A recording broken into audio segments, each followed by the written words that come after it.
Have you ever noticed that in a world where bloodlines define destiny, the one Yonko with no known past is also the one who keeps rising the highest? Because in One Piece, power is almost never random. It is inherited. That is why the story consistently ties its most important figures to something greater than themselves.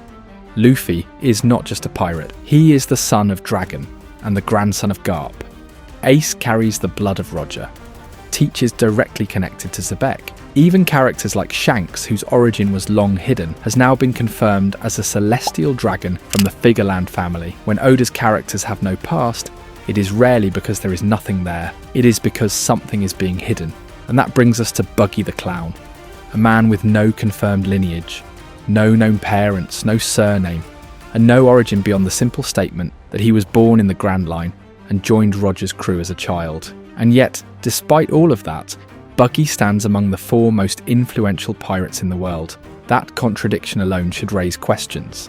Chapter 1, 1159, revealed to us that Rox was originally named Davy D. Xebec, connecting him to the 800-year-old legacy of Davy D. Jones and the ritualistic Davy backfight, where coins are offered to the sea and rules are sacred, implying this is not just a game, but a surviving cultural system. But this legacy becomes even darker during God Valley with the introduction of the Davy clan, a hidden branch of the D that was specifically hunted, erased and forced to hide their identities by the world government, suggesting this lineage was uniquely dangerous compared to the broader will of D. Therefore, Rox abandoning Davy while still revering its legacy and rebuilding power through Davy backfights shows he was actively trying to revive that lost system. And with Marshall D. Teach confirmed as his son, whose abnormal body, multiple devil fruits and special lineage hints set him apart, it strongly suggests that the Davy lineage did not end with Rox. At this point we have a clear structure. There is a hidden clan, a targeted massacre, a system of erased identities, and at least one confirmed survivor in Blackbeard. This brings us back to Buggy. Buggy was born 39 years ago in the Grand Line, around the same time as the God Valley incident, and grows up witnessing the journey of the Pirate King. After Roger's execution, he disappears into the East Blue, only to resurface years later as a minor pirate before becoming entangled in some of the most important events in modern history, including Impel Down and Marineford. From there, his rise accelerates rapidly, leading to his position as a warlord, the head of a mercenary organisation, and eventually a Yonko. At first glance, this looks like a comedic rise driven by luck. But if we assume that Buggy is a member of the Davy clan, it starts to resemble something else entirely. What makes this theory even more compelling is that when you look closely, Buggy doesn't just possibly belong to the Davy lineage. His entire life starts to mirror the patterns associated with it in ways that go far beyond coincidence. Take the Davy backfight itself. In canon, this system allows pirate crews to gamble and steal members from each other, redistributing power without necessarily relying on direct combat. It's a structured way of accumulating influence through circumstance and rules rather than strength. Now look at Buggy's journey. At Impel Down, he gains followers not by defeating enemies, but by being perceived as a leader. At Marineford, he gains global recognition, not through feats of power, but through how the events are interpreted. As a warlord, he gains legitimacy, and with the formation of Cross Guild, he ends up with figures like Crocodile and Mihawk under his banner, not because he conquered them, but because the structure of the world placed them there. In a strange way, Buggy's entire rise mirrors the outcome of a Davy backfight. He continuously acquires powerful allies without earning them in traditional ways, almost as if the world itself is redistributing power in his favour.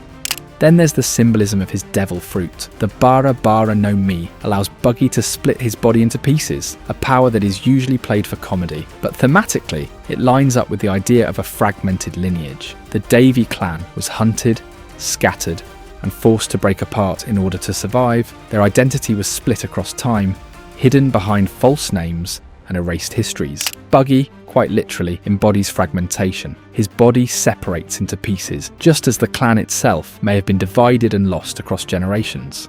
If Blackbeard represents a convergence of something unnatural within a single body, as many characters have hinted, then Buggy represents the opposite extreme, a single identity broken into parts, 2 very different expressions of what could be the same bloodline. Even Buggy's survival instincts start to look different when viewed through this lens. The Davy clan survived by avoiding direct confrontation and adapting to a world that was actively trying to erase them. That exact pattern shows up in Buggy's behaviour throughout the story. He avoids fights, escapes danger whenever possible, and survives situations where far stronger characters fall. From Impel Down to Marineford and beyond, Buggy is rarely the strongest person in the room, but he is almost always the one who makes it out alive. In a series where survival is often tied to legacy, that kind of consistency feels less like cowardice and more like inherited instinct. There are also subtle visual hints that support this idea, though they remain speculative. Some fans have pointed out that Rox's design appears to resemble a blend of Blackbeard and Buggy. While this is not confirmed canon, it is the kind of visual parallel Oda has used in the past when hinting at connections between characters. And then there's one of the most overlooked details in Buggy's story, his proximity to the truth. Buggy was present for the journey that uncovered the greatest secret in the world, and yet he missed Laugh Tale due to illness. He was closer to the truth than almost anyone in the series, and still ended up excluded from it. If he truly is connected to the Davy lineage, then this creates a powerful narrative contrast to Rox and Blackbeard. Finally, there's the way Buggy hides in plain sight. The Davy clan survived by erasing their identities, by blending into the world and avoiding attention. Buggy takes this concept to an extreme. He doesn't just hide his name, he hides behind an entire persona, a clown. A character so ridiculous that no one takes him seriously, and yet that very persona protects him. It lowers expectations, disarms enemies, and allows him to operate without being seen as a true threat. In a world where names carry weight, Buggy may have done something even more effective. He made sure no one would ever look for his real one, and even broke the fourth wall by fooling all of us. Rox believed that someone would inherit the will of Davy. Blackbeard clearly embodies part of that will through his ambition and pursuit of power. But if the Davy lineage truly survived, it is possible that it manifested in more than one individual, and Buggy may represent a different aspect of that legacy, because Buggy does not conquer systems, he disrupts them, and in doing so, he changes the balance of power without directly opposing it. This is a different kind of threat, one that the world government may not even fully recognise yet.